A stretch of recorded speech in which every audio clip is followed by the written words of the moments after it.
करकसा पत्नी। प्राचीन समय की बात है। किसी छोटे से गांव में विक्रम नाम का एक गरीब व्यक्ति रहता था, जो जंगल से सूखी लकड़ियां काटकर नगर में ले जाकर बेचता था और उसी से अपना और अपनी पत्नी का जीवन यापन करता था।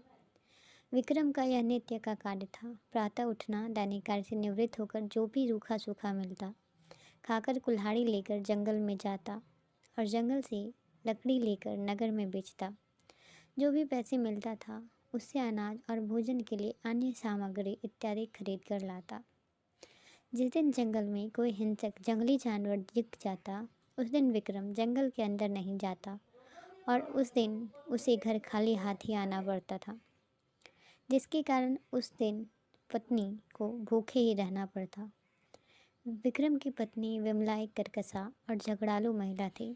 उसके झगड़ालू प्रवृत्ति के चलते विक्रम के घर के आसपास कोई भी घर बनाकर रहना पसंद नहीं करता था, जिसके चलते उसका कोई पड़ोसी नहीं था। जिस किसी दिन विक्रम जंगल नहीं जा पाता, उस दिन विमला ने पूरे घर को अपने व्यंग्य वाणों और तीखे अपशब्दों से सर पर उठा लेती। परंतु विक्रम के सहनशीलता के चलते उन दोनों के दाम्पत्य की गाड़ी चल रही थी। विक्रम की झोपड़ी के ठीक सामने एक बरगद का पुराना पेड़ था, जिस पर एक जिन की आत्मा रहती थी।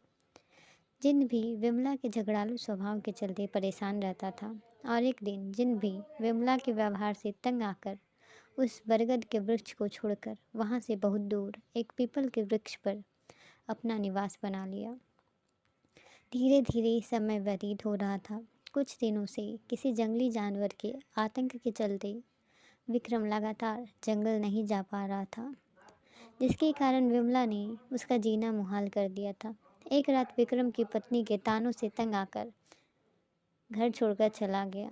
चलते चलते बहुत समय के बाद विक्रम भी उसी पीपल के वृक्ष के नीचे जा पहुंचा, जहां पर जिन ने अपना निवास बना रखा था।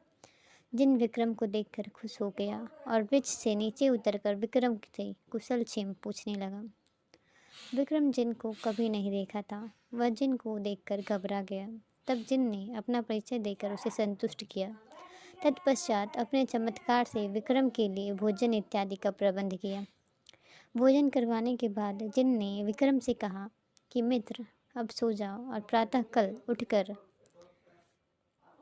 तुम दक्षिण दिशा की ओर चल देना। चलते चलते जहाँ भी सुबह हो जाए वहीं रुक जाना।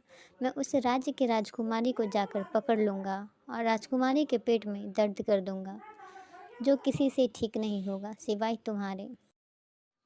तुम्हें सैनिक राजकुमारी के पास ले जाएंगे। तुम्हें देखकर मैं राजकुमारी को छोड़ दूँगा और राजा तुमसे राजकुमारी का विवाह करवा देगा। तुम्हारे जीवन भर के भोजन का प्रबंध हो जाएगा और हम तुम कालांतर में वहीं रहेंगे। सुबह विक्रम जिन ने के बताए अनुसार नगर में आ गया, जहाँ पर राजकुमारी के पेट दर्द के चलते हाहाकार मचा हुआ था। राजवैद्य से लेकर सभी हकीम और झाड़ फूक वालों के प्रयास के बाद भी राजकुमारी के पेट का दर्द ठीक नहीं हो रहा था। राजा ने राज्य में ढिंढोरा पिटवा दिया कि जो व्यक्ति राजकुमारी के पेट दर्द को ठीक कर देगा, उसके साथ राजकुमारी की शादी कर दी जाएगी। राज्य उसे आधा राज्य उपहार में दिया जाएगा। दोपहर बाद महल के मुख्य द्वार पर विक्रम भी पहुंचा। तब जाकर राज्य के सभी हकीम वैद्य हार मानकर वापस जा चुके थे। विक्रम के उपचार के बाद राजकुमारी ठीक हो गई। राजा खुश होकर राजकुमारी की शादी विक्रम से करवा दिया। विक्रम का जीवन बड़ी ऐशो आराम से राजमहल में व्यतीत होने लगा। सुख सुविधा पाकर विक्रम जिन को भूल गया। एक अरसे बाद जिन विक्रम की कृतघ्नता से क्रोधित हो गया और पुनः राजकुमारी को पकड़ लिया। राजकुमारी फिर पेट दर्द से चीखने चिल्लाने लगी। राजा फिर परेशान हो गया। विक्रम उस समय किसी आवश्यक कार्य से कहीं गया हुआ था।